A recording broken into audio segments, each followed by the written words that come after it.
es Alberto Padoan. Ellos son Sergio y Gustavo Nardelli, el que rompió la cuarentena para andar en yate. Son los dueños de Vicentín. Ellos tenían una empresa que producía y exportaba granos. Tenían mucho dinero. ¿Cómo lo hicieron? Seguro que con su esfuerzo personal y mucho trabajo. No. Vicentín hacía los aceites y harinas que la gente compraba en supermercados, pero les ponía el precio que quería para ganar más, no el que correspondía. También presionaba para que el dólar suba para exportar el aceite y ganar aún más. No vendo nada hasta que no suban el dólar. Vicentín tenía buenos amigos en el gobierno. En 2015 ocupaba el puesto 19 de las empresas de mayor facturación. En 2018 llegó al sexto. Dentro del grupo de las cerealeras, pasó del cuarto al primer lugar en el mismo lapso. Ese año vendió productos por 118.000 millones de pesos, pero las deudas también crecieron y no las pagó. Vicentín creó sucursales de su empresa en Uruguay, Paraguay, Brasil, Panamá y las Islas Vírgenes Británicas. Estas empresas eran usadas para triangular su exportación, pagar menos impuestos y fugar dinero. Entonces, ganó mucha plata, se endeudó, no pagó y en paralelo siguió comprando dólares libremente, fugando, aumentando precios. Igual no devolvió la plata del préstamo. No tenía para pagar el fiado, pero se la dio a Cambiemos, siendo su principal aportante en la campaña electoral. En noviembre de 2019, antes que sus amigos se vayan del gobierno, el Banco Nación volvió a prestarle 86,6 millones de dólares y en paralelo le vendió parte de su empresa a unos suizos por otros muchos millones más. ¿Cómo termina la historia de Vicentín? Una semana después se declaró en estrés financiero. Toda la plata que le prestaron no se sabe. ¿Los dueños de Vicentín son empresarios que le hicieron trabajando? No. Algunos empresarios solo quieren ganar dinero, sin importar el costo. El Estado es el único que puede controlar que eso no pase. Ahora, ya sabes por qué no quieren que intervenga en la empresa. Vicentín tiene muchas aristas, partientes concretamente. En las últimas horas se están rogando ahí en la Casa de Gobierno directivos de Vicentín de la Seguridad. Además, a la par, que trabaja de trabajadores aceiteros y el sindicato de aceiteros que de San Lorenzo. De San Lorenzo, sí, que conduce Pablo Reguera. Y se han unido, se han hecho una presentación también en las últimas horas ante el juez Lorenzini, que tiene que expedirse a ver si acepta una intervención, si acepta el desplazamiento de los vicentines. Bueno esto, Carlos, ¿eh? No, sin duda que es bueno, porque además yo estuve ayer con los muchachos de la Federación Aceitera, también allí en Reconquista. Ellos estaban muy contentos con esto de haber logrado esta unidad, por lo menos estratégica, con el sindicato de Pablo Regueras. Así que estas son cuestiones que para mí son muy importantes, porque lo que comienza a aparecer, y me parece que es fundamental decirlo, es cómo se empieza a quebrar también ese frente social que se había armado especialmente en Avellaneda de apoyo, insisto, a Vicentín. Ya cuesta mucho diferenciar lo que es el supuesto robo del Estado, como dice el intendente de Avellaneda, que se viene a producir contra Vicentín. Eso ya quedó prácticamente descartado, porque también quedó claro que Vicentín pidió la intervención del Estado. Lo que quiere Vicentín es, una vez más, que el Estado sea bobo y cómplice, le pague la deuda y de esa manera seguir con sus fiestas privadas. Bueno, a ver, Carlos, en tu análisis, hoy por hoy no están los números en la Cámara de Diputados Nacional para producir la expropiación. Queda el camino de la vía Perotti. ¿Te conforma la vía Perotti y la solución Perotti?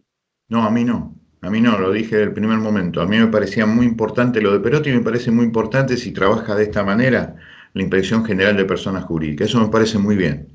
Pero eso, lo he dicho varias veces, es para mí garantizar la fase 1 de Vicentín. La fase 1 de Vicentín, como se habla de la pandemia, la fase 1 de Vicentín dura 60 días. Es la intervención. Y ahí lo que hay que definir claramente, Alberto, quiénes fueron los ladrones de guante blanco dentro de la empresa Vicentín y quiénes fueron los funcionarios corruptos del gobierno de Macri, empezando por el propio Macri, que generaron que el Banco Nación le prestara dinero de una forma absolutamente irresponsable. Ahora, en la fase 1, lo dicen los directivos del Banco Nación hoy, la fase 1, prorrogar este concurso en manos de la provincia sería más o menos muy peligroso, porque los Vicentín pueden seguir actuando y además de seguir desguazando la empresa, Glencore, ahí están esperando Cargill, ahí están esperando Dreyfus concretamente. Es peligroso esto, ¿eh? Yo lo que creo, Alberto, que acá hay un acuerdo concreto entre Vicentín y Glencore. Por Glencore han pasado la mayor cantidad de ganancias y le han dejado las deudas a empresas muy pequeñas o que forman parte de la vieja estructura de lo que se llama Vicentín SAIC, en donde hay 20 empresas. A Glencore le dejaron la ganancia, se lo depositaron todos a ellos. Ojo con eso, que es también una maniobra defraudatoria, ilícita, delictiva. Así que me parece que eso se va a desplazar. Ojalá, y esa es la idea, de que el intervención. Por eso digo, fase 1 en profundidad. Y después discutimos el futuro, porque realmente empiezan a aparecer distintos proyectos que vienen muy bien. A mí me parece que la única garantía de transparencia es que lo haga el Congreso, y el Congreso, la única manera que lo haga es a través de una ley de expropiación, porque la expropiación no es confiscación, son cosas distintas. La expropiación es una llave, es una idea que tuvo Juan Bautista Alberdi, no la tuvo ni Marx, ni Lenin, ni Trotsky, ni Mao Zedong. Alberdi la tuvo, expropiación, una llave del Estado para meterse en una empresa de interés público. Y después, democráticamente, como únicamente lo puede demostrar en el grado sumo el Congreso de la Nación, se debate qué hacer con Vicentín. No habría que rasgarse las vestiduras, al revés. Bueno, Carlos, yo te agradezco infinitamente tu participación en nuestro programa Avance TV Rosario. Habida cuenta, le vamos a poner punto suspensivo a esto, pero ojo, como bien lo decís vos, ojo, no hay provincia, Buenos Aires, ni Santa Fe, ni Córdoba, ni Entre Ríos, lo que fuera, no hay provincia en el país que se aguante 10.000 trabajadores en la calle. Me decía las dos. Sí, dos cuestiones que tienen que ver con la información. Nosotros, el lunes, yo le presenté una serie de preguntas de parte de la Comisión de Seguimiento de Vicentín al gerente del Banco Nación, me recibió el secretario del gerente del Banco Nación. Hay mucha preocupación en la sucursal Reconquista del Banco Nación porque por allí pasó el mayor flujo de situación del Banco Nación de... Y después la otra cuestión. Esta semana se va a presentar una nueva denuncia por lo que fueron los delitos de lesa humanidad impulsados. 22, 14 de ellos delegados de fábrica. De lesa humanidad producido por el entonces gerente de Relaciones Laborales de Vicentín, que marcaba a los trabajadores, incluso le decía: armá tu ropa que te viene a buscar la Fuerza Aérea de acá, de Reconquista. Hay mucha gente que todavía tiene miedo de participar, pero realmente la historia es fantástica. Yo me encontré con historiadores, con sobrevivientes, con gente que fue torturada por haber trabajado en Vicentín, y yo te puedo asegurar que hay relatos apasionantes. Los marcaron por un conflicto gremial del 73 y en el 76 se los llevaron. Es algo impactante. Eso también es Vicentín. Gracias, Carlos. Un abrazo como siempre. Un abrazo. Chao, chao, gracias.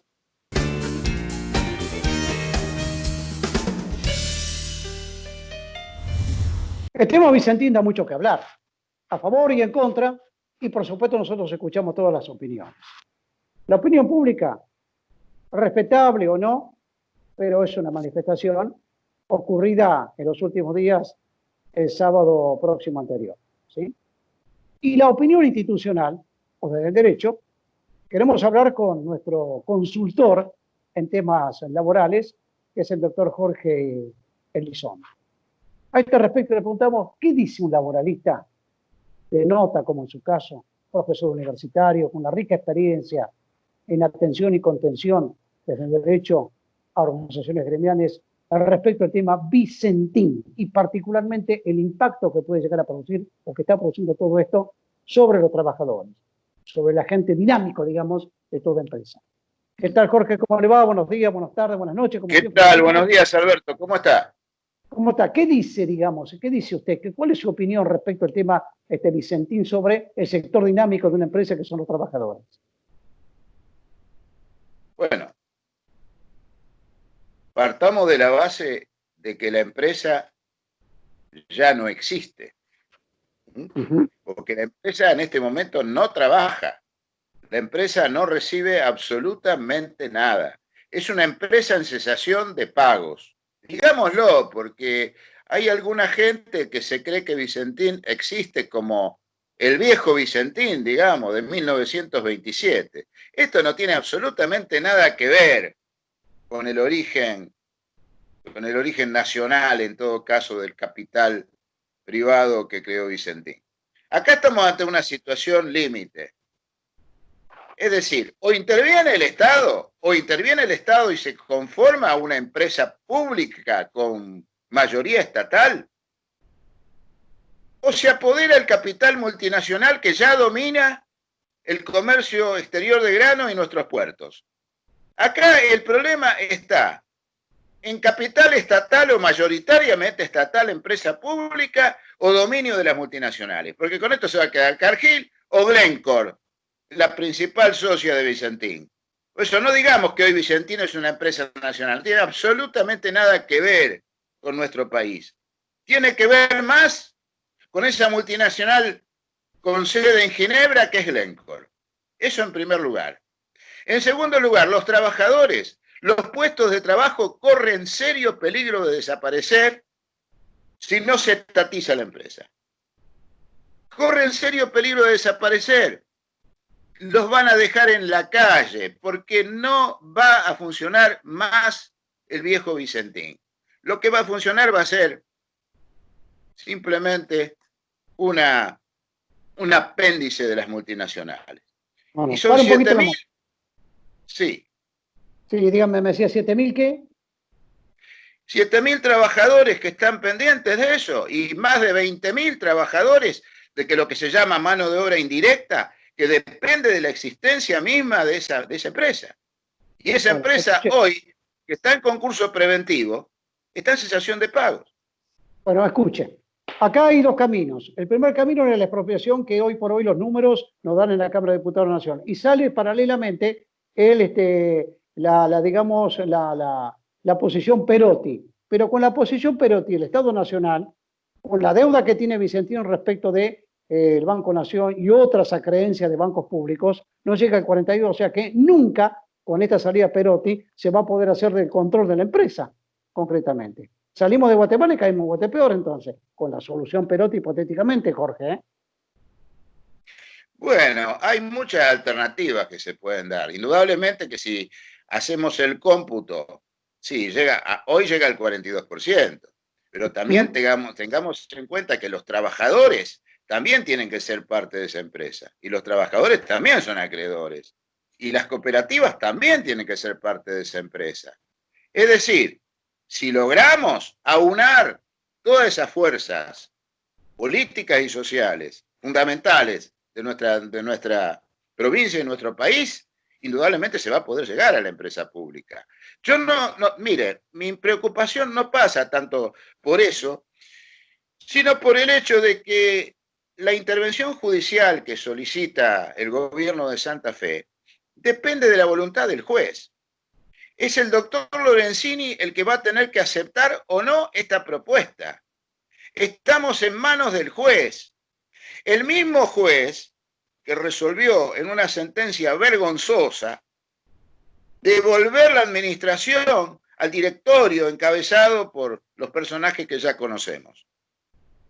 Es decir, el mismo juez que se atrevió, por un lado, se declaró incompetente para declarar la inconstitucionalidad, pero al mismo tiempo se dio el lujo de negar el carácter de interventores a los designados por el presidente de la Nación y transformarlos en veedores controladores. Meterlo dentro del proceso de quiebra como veedores controladores. ¿Cómo un juez provincial va a reformar un decreto de necesidad y urgencia que es ley de la Nación? Bueno, ahora esperen, cachito. Supongamos que el juez Lorenzini no acepta, digamos, la solución Perotti. ¿Hacia qué camino vamos? Hacia la expropiación. No queda otra alternativa.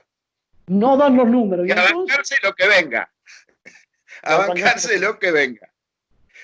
Porque por otra parte, Alberto, querido Alberto, este problema es solo un puntapié inicial de algo que tenemos que tener en cuenta, ya no hablo como laboralista, sino como ciudadano argentino. ¿Cómo es posible que los puertos sigan siendo privados en nuestro país? ¿Cómo es posible que el Estado ni siquiera puede tener una empresa? No digo el control del comercio exterior, que lo debería tener, sino que no puede tener ni una empresa. No se le permite ni siquiera desembarcar en el comercio exterior de granos, cuando han desembarcado todos. Los suizos a través de Glencore, los yanquis a través de Cargill y otros, los chinos a través de COFCO. La Argentina no. Es decir, cualquiera puede, cualquier multinacional puede. Y es más, las multinacionales ya hoy tienen la hegemonía total. En los puertos, y los argentinos no. Los argentinos, los que salieron con la bandera el otro día, una vergüenza, tendrían que haber salido con la bandera suiza o con la bandera yanqui. Lo digo, ese lo digo, porque me parece que ahí está la cuestión. Esa es la cuestión. Bueno, yo le digo, la última que le hago. Los tiempos urgen. La justicia generalmente, sus pasos procesales no está tan ágil, digamos, como los reclamos que se pueden hacer. Porque puede ser tardía Sin también la decisión que puede tomar el juez respecto de la solución Perotti. Puede ser tardía. Es decir, ya prácticamente la empresa, usted me lo dice, está desguazada, no sirve. Los directores, llámele CEO como quieran, hoy por hoy no tienen credibilidad, ni entre el productor, ni entre las entidades financieras, ni entre los acreedores concretamente, ¿sí? Esto urge, Jorge, esto urge. Bueno, por eso es importante la intervención. La intervención no puede dejar de existir. El DNU no se puede anular. El DNU 522 tiene que mantenerse vigente porque no hay otra alternativa. El DNU 522 nos salvó de que Glencore se quedara con todo 48 horas antes. ¿Qué ocurre? Este camino de la convocatoria o del concurso de acreedores es parte del fraude. Es parte del fraude de los acreedores. Yo sé lo que es un concurso de acreedores. Lo conozco, lo he sufrido también. Y lo han sufrido los trabajadores siempre. Yo le digo a los sindicatos, le digo a los trabajadores, miren, no confíen demasiado en un concurso preventivo. El concurso preventivo ya sabemos a dónde lleva. En este caso lleva a la quiebra. Hay cesación de pago, salvo que existe un salvataje. En este caso que plantea Perotti. Un salvataje, pero ese salvataje y esa posibilidad de que los trabajadores puedan cobrar sus créditos y de que los productores puedan cobrar sus créditos, dependen de la acción del Estado Nacional. Dependen de la acción del Estado Nacional. No van a poder cobrar nada. No van a cobrar ni un peso si el Estado Nacional no interviene. De una forma o de otra. Sea a través de la capitalización de sus acreencias o sea a través de la expropiación. La expropiación determina que lisa y llanamente la propiedad se desplaza a favor del Estado, a favor de la empresa pública que cree el Estado. Y lo otro es un camino directo, es un camino mucho más sinuoso, que puede llevar años. Jorge, le agradezco infinitamente como siempre. No, al contrario, gracias a usted. Gracias a usted.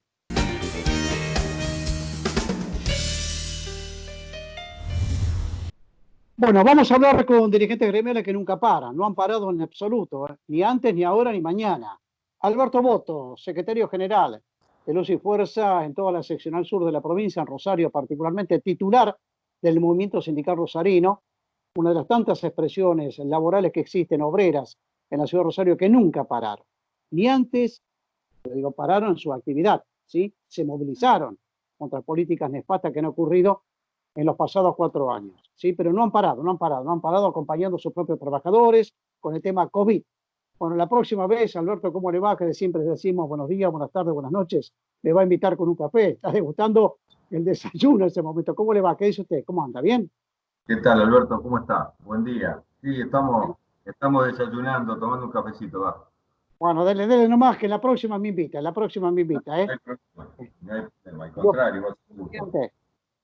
Alberto, en los últimos días ustedes han sentado una posición respecto al tema Vicentín con un documento que fue público y notorio de toda la estructura del movimiento sindical rosarino. ¿Me lo recuerda ese documento, esa posición usted, por favor? Sí, claramente estamos a favor de la intervención y expropiación de Vicentín.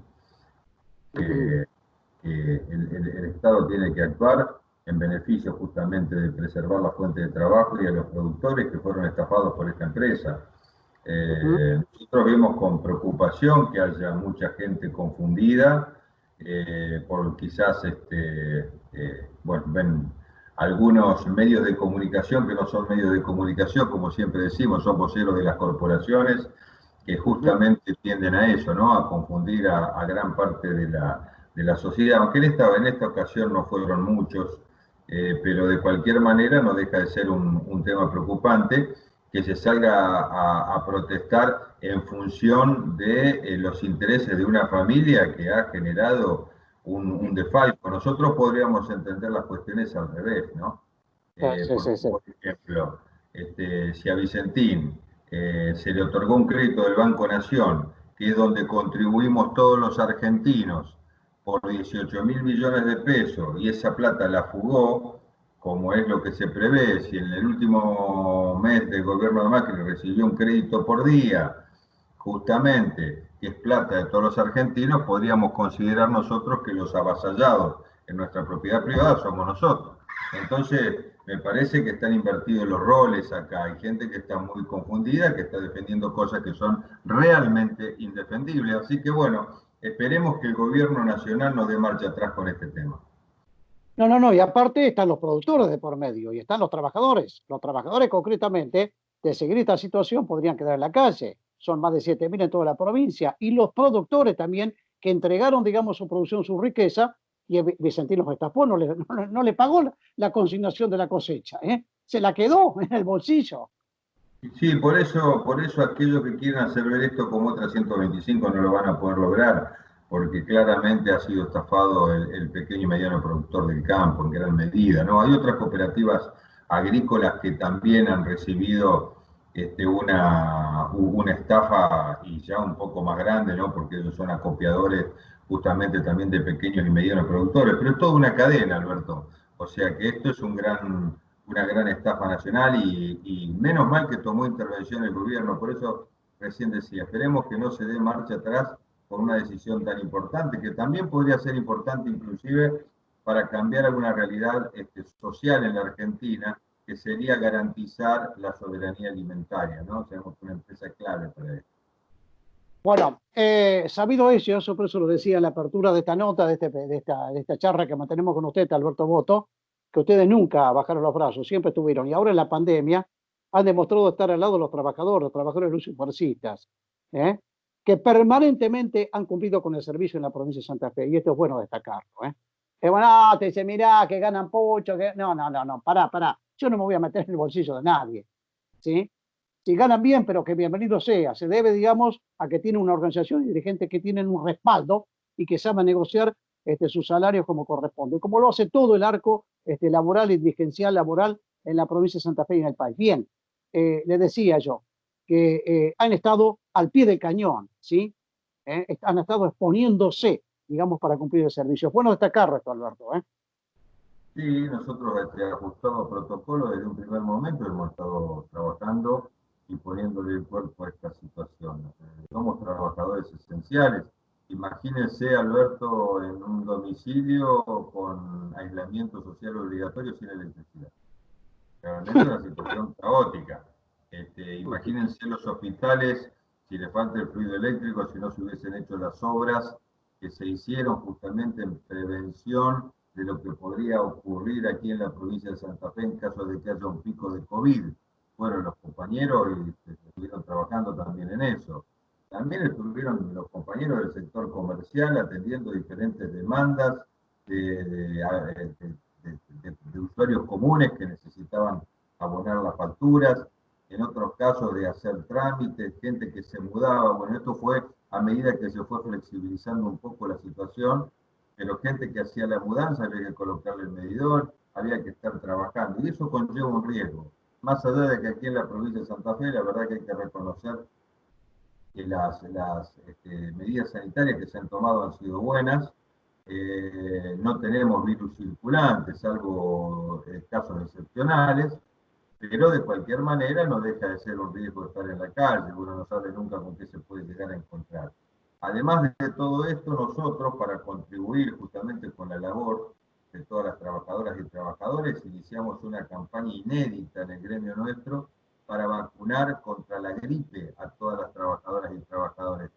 No sirve contra el COVID, simplemente puede llegar a estimular un poco el sistema inmunológico, pero saca de circulación una patología que restaba fuerza laboral. Entonces, eso también para nosotros fue una inversión importante y algo que se hizo justamente en función de la sociedad, y eso se hizo con inversión genuina también del propio sindicato, a nuestros grupos de riesgo también para cuidarlos, a nuestros jubilados para que no se muevan de la casa. Bueno, hemos hecho un montón de acciones. También hemos llegado, cuando por ahí la empresa no llegaba con barbijos y alcohol en gel, alcohol sanitizante, o sea, el 70-30, también se lo hemos repartido a las compañeras y a los compañeros. O sea que hemos hecho una cierta cantidad de acciones tendientes justamente a preservar el servicio eléctrico, ¿no? Porque si uno cuida al personal, el servicio se puede llegar a garantizar desde ese punto de vista. Así que sí, hemos estado desde un primer momento y seguimos estando. Me parece muy bien. Dígame, en las últimas horas, en los últimos días, ha habido una reunión importante de los 7 sindicatos luciforcistas de la provincia de Santa Fe en la ciudad de Rafaela, la cabecera del departamento castellano, de donde es oriundo precisamente el gobernador. ¿Qué temas analizaron? ¿Cuál es la preocupación? ¿Por dónde pasa, digamos, hoy por hoy la situación de los luciforcistas que elaboran, digamos, algunos en cooperativas eléctricas, pero la gran mayoría están, digamos, sujetos laboralmente a la EPE? ¿Cuál es la situación hoy por hoy? ¿Qué analizaron esta reunión, Alberto?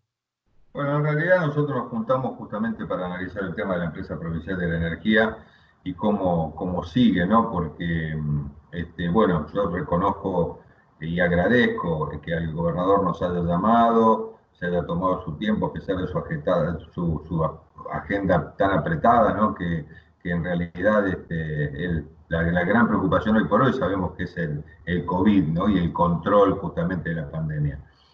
Bueno, se tomó su tiempo para charlar con nosotros, para informarnos que se iba a extender la intervención. Creo que hay una razonabilidad en tanto y en cuanto esto dure lo que dure la pandemia, porque nosotros, por ejemplo, elegimos al representante obrero de manera interina, porque sabemos que hasta el 30 de septiembre no se pueden cumplir las elecciones presenciales por parte de una resolución que impartió el Ministerio de Trabajo a nivel nacional. Pero bueno, nos pareció demasiado extenso el decreto de intervenir, de una nueva intervención por 180 días más de la empresa provincial de la energía. No entendemos tampoco por qué ese plazo tan largo y realmente no cayó bien en las trabajadoras y trabajadores. Nosotros confiamos en que no se va a llegar, como nos dijo el gobernador, al final de estos 180 días. Pero bueno, el decreto habla de 180 días y para nosotros no deja de ser una preocupación. Y por otro lado, también lo que le preocupa a todas las trabajadoras y trabajadores, ¿no? No hemos tenido actualización salarial.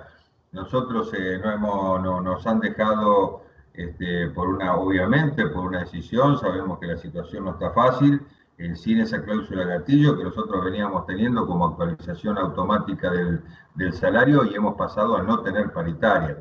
Todo el sector público no tuvo paritarias. Entonces, en el caso particular nuestro, si bien somos un ente descentralizado, si bien tenemos que agradecer que se nos ha respetado también nuestras fechas de cobro, pero estamos con preocupación porque no se ha actualizado. Usted recién decía bien, Alberto, nosotros negociamos cada vez que tenemos la oportunidad de hacerlo en paritarias, salarios y muchas cuestiones que tienen que ver con lo social y con la cobertura de las trabajadoras y trabajadores. Pero lejos estamos los trabajadores de Luis Fuerza de ser ricos. Nosotros simplemente somos trabajadores y ojalá todo el mundo gane más que nosotros. No pretendemos ni siquiera que ganen lo mismo, que ganen más que nosotros. No somos de los que más ganamos en la provincia, pero necesitamos, como necesita el resto de los trabajadores, una actualización salarial de manera urgente, un oxígeno, como también nuestro sector pasivo. No nos olvidamos de nuestro sector pasivo, que también es importante y es muy extenso. Alberto Boto, le agradezco infinitamente. La próxima nos encontramos en un café, que sea rápido, que sea bueno. Un gran abrazo. Gran abrazo.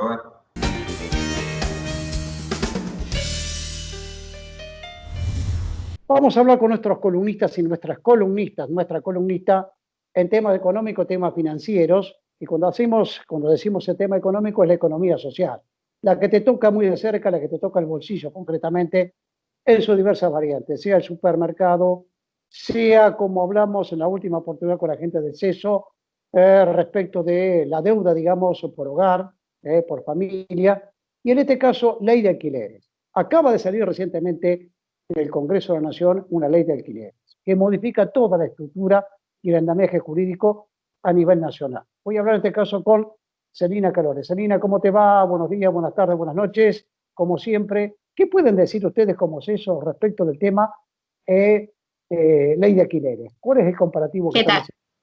¿Cómo te va? ¿Qué tal, Alberto? ¿Cómo estás? Bien, Bien, bueno, personalmente creo que el tema de la ley de alquileres es un paso adelante para nivelar un poco la relación de fuerzas que hay a la hora de alquilar entre el inquilino y la inmobiliaria o el propietario. Sabemos que siempre el inquilino tiene una relación de fuerza menor, es decir, tiene un poder de negociación menor porque es el que necesita alquilar para vivienda, ¿no? Y cuando uno tiene que irse a vivir a algún lado, bueno, a veces tiene que también ceder en algunas cuestiones porque es un derecho que debería ser universal y que en Argentina es muy difícil acceder a la vivienda, pero no solo ya hablando de acceder a la vivienda propia, sino también a la hora de alquilar. Nosotros al respecto hacemos un informe, vos sabés muy bien, todos los meses respecto de la evolución de los precios de alquileres en la ciudad de Rosario. Y la verdad es que es muy interesante y a la vez preocupante cómo los precios de los alquileres cada vez se llevan una porción más de nuestro ingreso.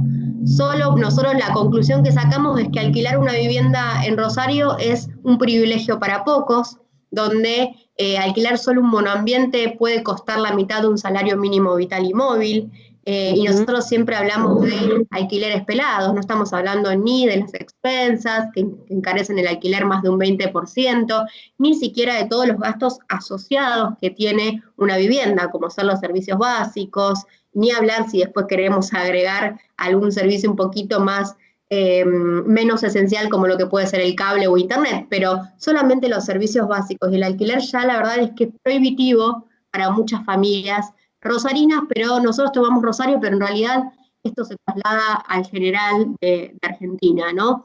Entonces, vinculándolo con la ley de alquileres, creemos que es un paso más adelante porque lo que se hace es regular un poquito más el mercado. Y esta regulación tiende a beneficiar en algunos puntos a los inquilinos, por ejemplo, lo que tiene que ver con establecer un índice para la actualización de estos alquileres, porque sabemos que cuando uno contrata un alquiler, la negociación es bilateral. Entonces nos dicen, bueno, el primer año se va a encarecer tanto, y ese porcentaje, la verdad es que termina siendo arbitrario. Entonces, para cortar un poco con esa arbitrariedad, el Estado entonces va a intervenir y va a decir, esa evolución ya la vamos a tener prevista.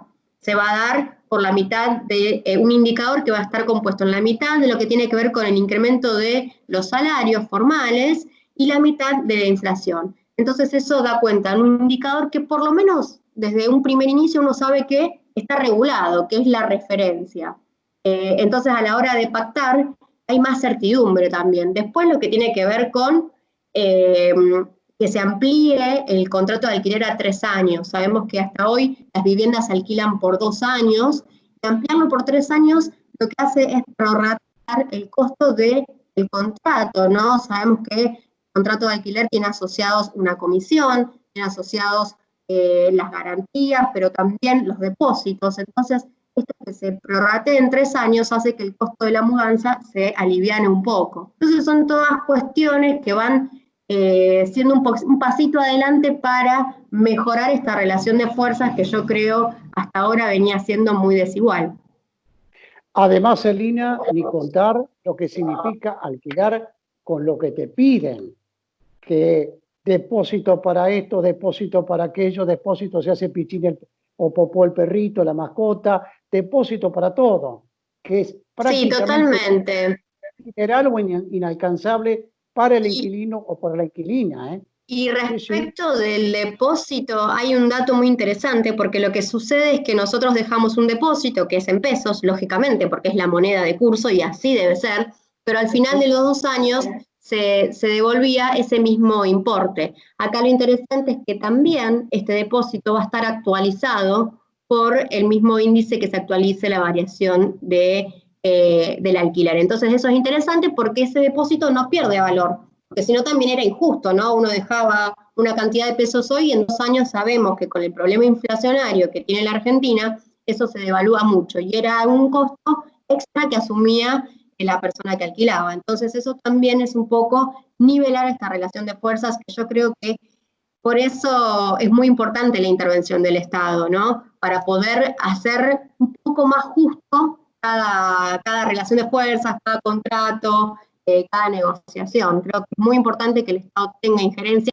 Ha costado mucho porque sabemos que hay lobbies que son muy poderosos, el tema de los lobbies inmobiliarios, que tienen mucho poder también. Incluso hay amenazas entre comillas, ¿no? Pero de que entonces ahora con esta regulación va a caer la cantidad de departamentos para alquilar. Bueno, capaz que esta regulación tiene que ir acompañada, a mi juicio, por una regulación extra que es la de un impuesto a las viviendas vacías. Cosa de que el que quiera especular, que tiene un departamento y lo cierre y no lo ponga a disposición del mercado, entre comillas, de los inquilinos que necesitan, tenga que pagar un impuesto y entonces de esa forma también intentar que esa especulación no suceda. Yo creo, insisto, en la necesidad del Estado presente para hacer todo un poquito más justo y equitativo, ¿no? Celina, ustedes que manejan muy buena información y todo lo que conocemos del mercado inmobiliario, nadie tiene un bien capital ocioso.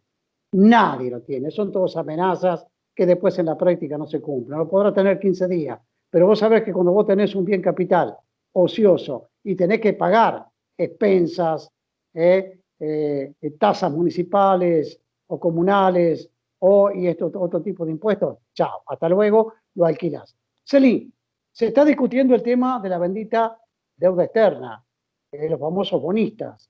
Hay una pelea ahí. ¿Cuánto reconoce el valor original nominal el gobierno nacional, si son 50, 52 o 54 dólares por cada bono que recibió en aquella oportunidad? Esto va a permitir, como lo hemos dicho más de una oportunidad, este arreglo, este entendimiento que se va prorrogando, disparar, digamos, internamente necesidades económicas y financieras una vez cerrada, arreglada esa deuda externa. A ver, ¿cuál es tu opinión? Sí, así es, Alberto. Estamos en una situación en la cual lo que se manifiesta, lo que se deja ver es que ambas partes quieren llegar a una negociación. Como sabemos ahora, se volvió a estirar el plazo hasta fines de año. La posición del Estado Nacional es ya hizo una oferta nueva, que por supuesto nosotros no tenemos acceso porque son todas negociaciones confidenciales. Pero sí lo que se ha dejado entrever es que el Estado ya hizo la máxima oferta que podía hacer, el Estado argentino, y que ahora es momento de que los acreedores también arrimen un poquito su posición. Esta es la situación actual. La situación actual es que Argentina no pagó los últimos vencimientos, estamos formalmente en default, pero como hay intenciones de los acreedores de negociar, aún al día de hoy no han demandado al Estado argentino. Entonces, estamos como en un default acordado, en un momento en que se están arrimando puntas, pero lo importante, como vos decías, es que Argentina no está en condiciones de pagar, de hacer erogaciones para el pago de intereses ni de capital de deuda por los próximos 3 años. Esa es la postura de Argentina y es lo que quiere mantener, porque Argentina necesita crecer para poder hacer esa deuda sustentable y poder pagar esa deuda. Entonces, contar con los recursos presupuestarios que iban destinados a este año al pago de intereses de deuda, que recuerdo que supera el 20% del presupuesto nacional, en un momento donde estamos atravesando una fuerte crisis por la pandemia y donde necesitamos un Estado más presente y con recursos para poder no solo ahora sortear la cuestión sanitaria, sino poder reactivar la economía cuando esto pase. Lo más importante, creo yo, es que esos recursos queden adentro de Argentina y no sean remitidos al pago de intereses de la deuda, que de una forma u otra, es decir, se cierre el acuerdo o no se cierre el acuerdo, Argentina ya no pagó y esos recursos están siendo destinados al mercado interno. Así que creo que esa es la situación actual y creo que es lo correcto, digamos, destinar esos fondos al financiamiento de políticas públicas. Te agradezco infinitamente. Muchísimas gracias. Gracias. Bueno, chau, chau. Cariños, Chao, hasta luego. Gracias, Alberto.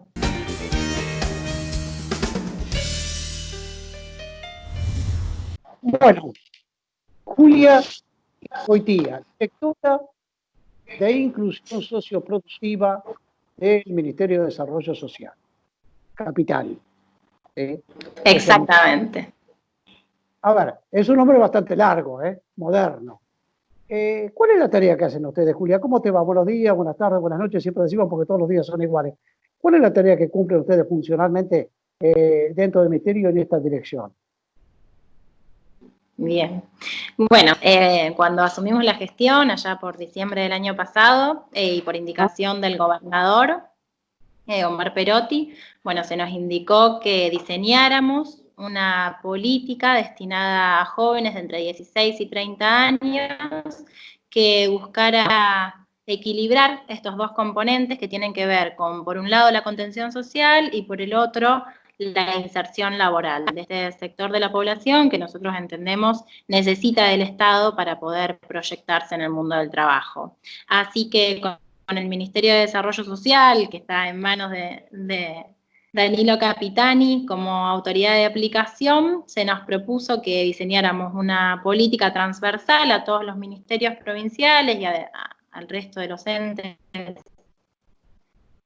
estatales, que permitiera justamente hacer un abordaje integral de estos sujetos, de estos jóvenes que nosotros entendemos vienen desvinculados desde hace un tiempo, algunos circuitos educativos, laborales, formales, y que bueno, que proponemos abordar esa situación justamente proponiéndoles o acercándoles una herramienta que tiene que ver con atravesar un trayecto formativo para ir adquiriendo determinados conocimientos en relación con algunos oficios. O sea que se los prepara concretamente para el trabajo, es decir, que no se quedan únicamente con una capacitación y una formación. Hay un programa que se llama Santa Fe Más. Explícamelo a ver de qué se trata todo esto. Bueno, justamente Santa Fe Más es la síntesis de esta indicación que nos hizo el gobernador y que justamente busca eso, acercar instancias de formación para los jóvenes en las situaciones que te detallaba antes, como digamos, la excusa para acercarse y llegar a esa población y de a poco ir generando determinadas redes que le permitan vincularse con algunos circuitos formales, tanto de la economía como educativos. A ver, ¿cómo pegó en los jóvenes? ¿Se han sentido atraídos? ¿Tenés jóvenes que están participando? ¿Cómo tienen que participar? ¿A través de las redes sociales o en algunas clases o contactos presenciales? ¿Cómo se hace todo esto?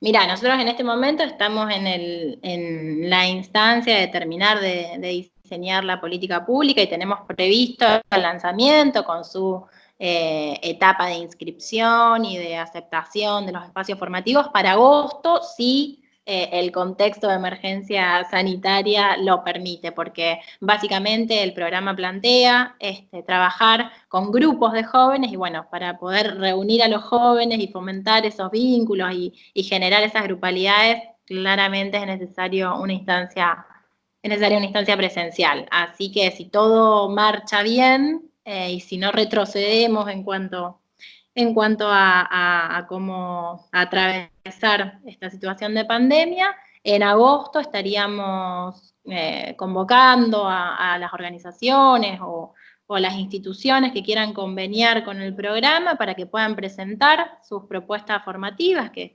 nosotros queremos darle una vuelta que tenga que ver con cuestiones más productivas o con servicios específicos que demande la comunidad en las cuales están insertos estos jóvenes, Y entonces ahí se va a abrir la instancia de inscripción, donde las organizaciones ejecutoras van a poder presentar sus propuestas, luego vamos a hacer una selección de esas propuestas y vamos a habilitar el alta de los jóvenes para que en septiembre puedan empezar a asistir a las instancias formativas. Es bueno decirlo que los jóvenes y las jóvenes que participen en estos programas van a tener una remuneración extra a definirlo oportunamente, digamos, cuando cursen, digamos, el programa. Exactamente, sí. El programa es un gran programa que plantea distintas etapas. Una primera etapa tiene que ver con este trayecto formativo y una segunda etapa está vinculada a estrategias de egreso, que nosotros lo llamamos, que tienen que ver nada más y nada menos con acompañar esa autonomía definitiva que se busca en los jóvenes y que tiene que ver, en definitiva, con revincularse con estas instituciones formales. Para la primera etapa, que tiene que ver con todo este proceso formativo, hay prevista una beca para que también esos jóvenes puedan solventar o puedan disponer de determinados recursos para atravesar ese primer recorrido, y para la segunda, que tiene más que ver con una práctica laboral, y que también, digamos, va a cambiar la cantidad de tiempo que los jóvenes deberán destinar, digamos, a las propuestas, se prevé un aumento de esa beca que se transforma en una especie de incentivo económico. Me imagino que esta beca tiene alcance provincial, no es únicamente para Rosario, no es únicamente para Santa Fe, sino alcance provincial. Cuando ustedes difundan, digamos, visualicen, digamos, la propuesta, digamos, los programas, va a ser accesible en toda la provincia. Sí, absolutamente. Es un programa provincial, así que la idea es que llegue a cada localidad, a cada municipio de toda la provincia. Para eso estamos trabajando fuertemente con los senadores, para poder ir identificando en cada uno de los lugares la población objetivo, y bueno, demandará eso, una articulación en todos los sentidos, así que sí. Bueno, yo ahí me imagino tienen una persona muy movediza, digamos, senador muy movedizo en la ciudad de Rosario, que es Marcelo Lewandowski, ex colega nuestro. Exactamente. Sí, es un tipo muy movedizo, No hay sábado ni domingo para él. Por supuesto que respetando todas las normativas protocolares en lo que hace a la seguridad sanitaria, Pero es una persona que se mueve permanentemente, Sí, estamos trabajando con Marcelo, estamos trabajando con su equipo también, así que la idea también es poder potenciar el programa y que, ya te digo, que sea un gran programa que permita, digamos, esa interacción, esa articulación entre todas las partes del Estado que entendemos deben participar justamente y apropiarse de esta política pública, porque la entendemos que es una herramienta que sirve para llegar a determinados sectores que por mucho tiempo el Estado ha ido abandonando. Bueno, Julia, te agradezco completamente y vamos a estar en contacto permanente al momento, digamos, de que se lance, digamos, esta plataforma a nivel provincial. El cariño, como siempre, en este primer contacto. Bueno, gracias. Gracias, hasta luego.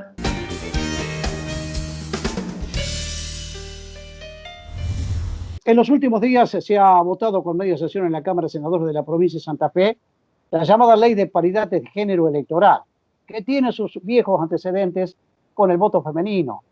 Evita, año 1949, en plena reforma constitucional, que fue una de las reformas de avanzada, denominada el constitucionalismo social, que se tomaba como ejemplo la Constitución de México que plasmó en la República Argentina. Bien, volviendo a nuestros tiempos actuales, en medio de la pandemia, a instancia de los senadores peronistas, se vota la Ley de Paridad de Género. Yo voy a hablar con la secretaria de la Mujer de la departamental del PJ en la ciudad de Rosario, Wendy Palacini. ¿Cómo te va, Wendy?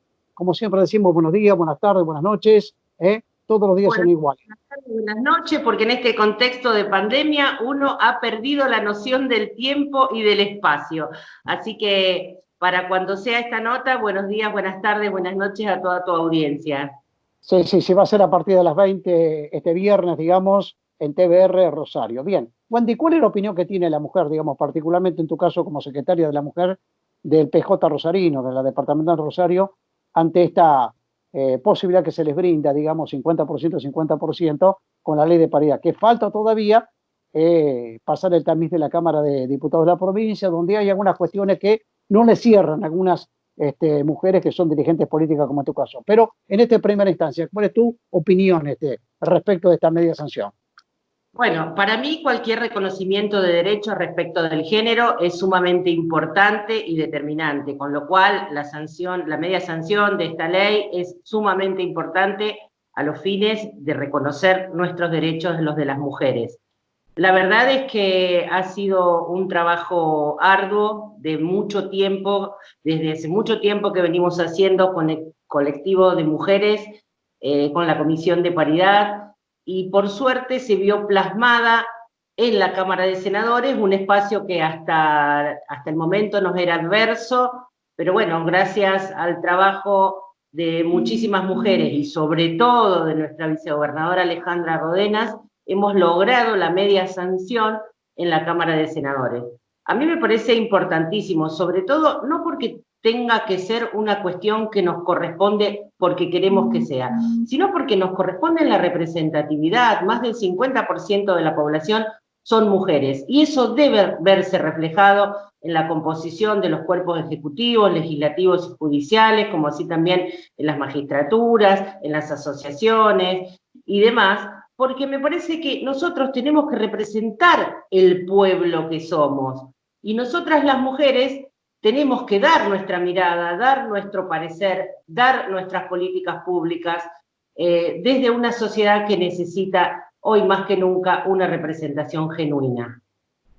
Bueno, Wendy, ¿cuál es el panorama hoy de la mujer? ¿Cómo piensa? ¿Qué piensa la mujer? No son distintos a nosotros, pueden serlo de género distintos a nosotros, y además estabas hablando de los principios de la perspectiva de género con la ley de paridad, etcétera, etcétera.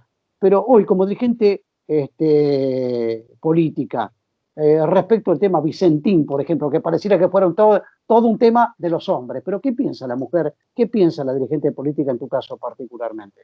Bueno, en primer lugar te voy a hacer una reflexión. La paridad es una necesidad, es un derecho, pero es una condición fundante. Lo demás tiene que ver con una construcción hegemónica, una construcción de poder real.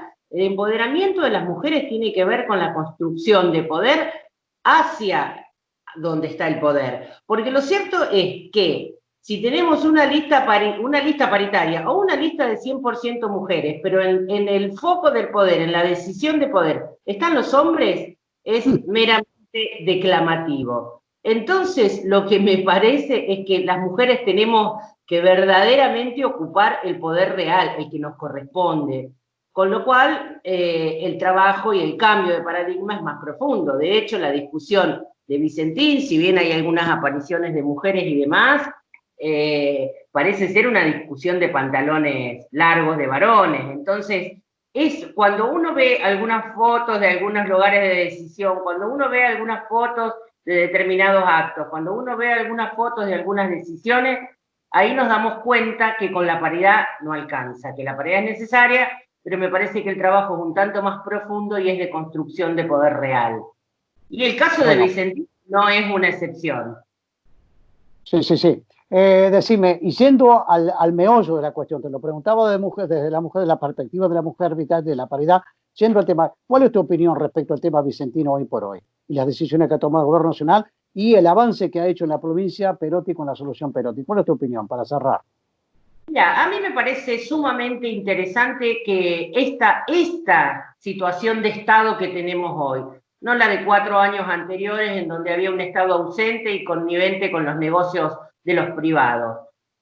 A consecuencia de eso, lo que ha acontecido en Vicentín, y a consecuencia de lo que ha acontecido en Vicentín, es la intervención de nuestro Estado. No nos equivoquemos. Primero el error, la supuesta estafa, las acciones negativas y que tienen que ver con la justicia. Primero eso, y a raíz de eso y de todo lo que sucede, es la intervención del Estado. Con lo cual no voy a focalizar, porque no soy técnica, porque me parece que no somos todólogos, no voy a focalizar en los medios que vamos a utilizar para que un Estado rescate a una empresa. La verdad que yo considero que lo importante es que podamos tener una empresa que esté funcionando, una empresa que cuide nuestra hidrovía desde todos los aspectos, una empresa que contenga a sus trabajadores, que pague a sus productores, que cuide nuestra soberanía alimentaria, que no extranjerice el mercado de los granos.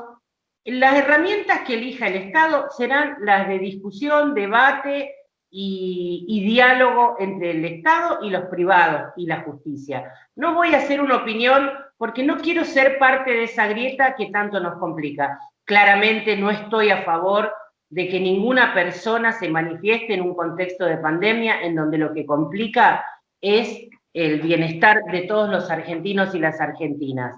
Y obviamente que voy a respetar muchísimo porque sé que tanto el gobernador Omar Perotti como nuestro presidente Alberto Fernández tienen una genuina intención de que Vicentín funcione como corresponde y que se haga cargo de todo lo que se tenga que hacer cargo, de las responsabilidades civiles, penales, pero también que podamos tener una empresa funcionando para el bien de nuestra provincia.